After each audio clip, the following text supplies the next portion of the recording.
Today I am paddling to Brandwood Tunnel. It wasn't what I set out to do, as you'll find out later, but it is what I ended up doing. So sometimes you do have to change your plans. I'm getting in at the drawbridge near Major's Green in Birmingham. It's on the Stratford-on-Avon Canal and I will be paddling towards Birmingham. I was carrying my kayak inside the car and properly secured on the fold-out bed. It's a little easier doing it this way rather than putting it on the roof rack. It's dry kag on as it was a cool November day, and here I am buckling up the buoyancy aid to make sure it's secure and stays on. And then the carry to the canal. I don't like carrying the kayak like this, but sometimes it is necessary.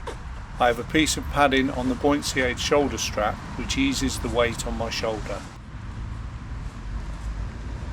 Here's the drawbridge that raises to allow canal boats to pass through. A clever and interesting solution. I haven't seen one like this before.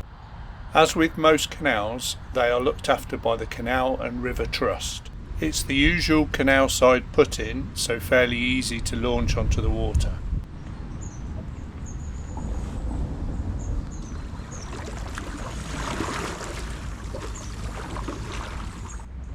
I do like these types of days.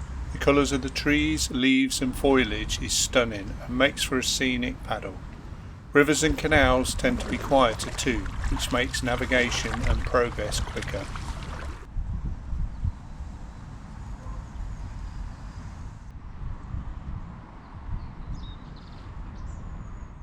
This is the aqueduct across the road, as you can hear.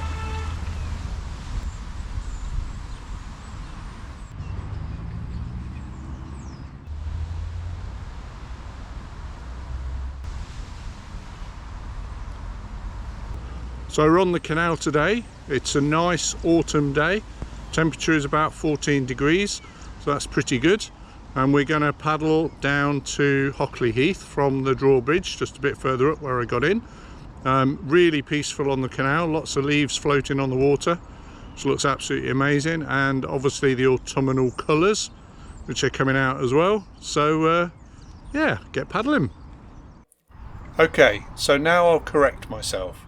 When I got on the canal, I went the wrong way. I'm actually paddling towards King's Norton and Brandwood Tunnel.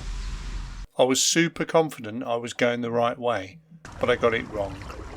So, change of plan, and off to Brandwood Tunnel we go. It's a total distance of 6 miles to and from the tunnel. The gardens backing off the houses are really well kept and enjoyable to look at. There is a mix of old and modern houses.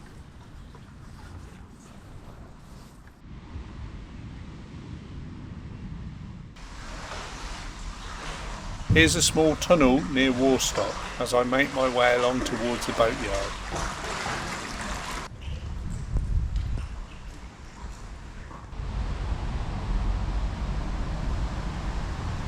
It was a few days after Halloween and I spotted this floating pumpkin. Very scary. Lots of unusual plants and bushes along the side of the canal. And of course the occasional gnome. This canal is making its way through a very busy area of Birmingham, but you wouldn't know it from the canal. It's the perfect mix of urban and rural and makes for a great paddle. I'm getting close to the boatyard now. I passed a canal boat on this long straight.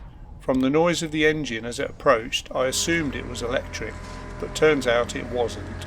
It was failing and the owners were struggling along the canal. Alright, morning. I think we need it towed. We've got a failing engine. Oh no!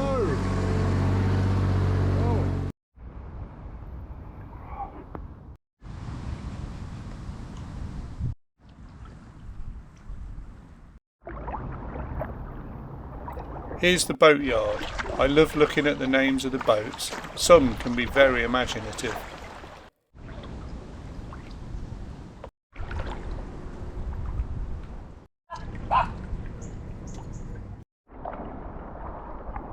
This tunnel goes under the A435 into King's Heath.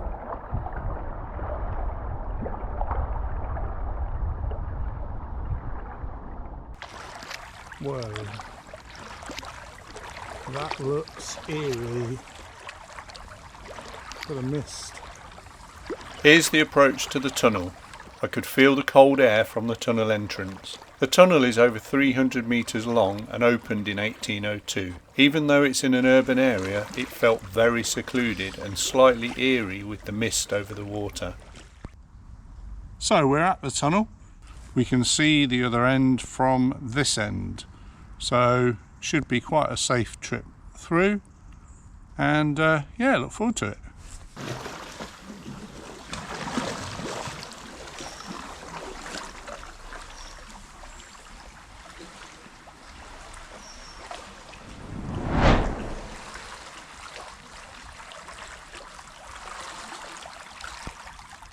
So I've had a little paddle in and also had a look at the Canal and River Trust signs that are dotted around, and it's a little bit confusing because the blue sign from the Canal and River Trust says no kayaks, there's a clear picture, and the sign that's just over there by the bridge says unpowered craft, use a light within the tunnel. Ensure the tunnel is clear before entering. So I am an unpowered craft, I don't have an engine, so does that mean me? Anyway, I've had a little paddle in and I'm happy with that, so I'm not going to push any danger to paddle all the way through, but I can see the other end. It is very dark, and yeah, probably with hindsight think it's perhaps best not to paddle through. A little bit scary.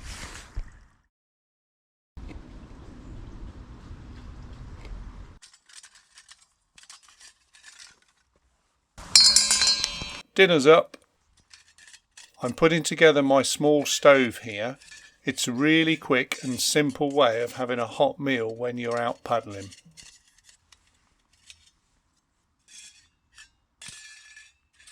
I've put it on the wall to ensure it is stable and it's at the perfect height to cook from.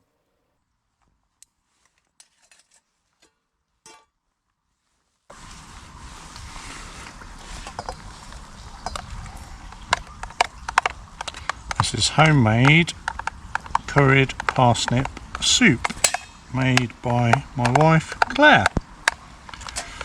So looking forward to having this. It only needs heating through, so it shouldn't take too long on this little stove.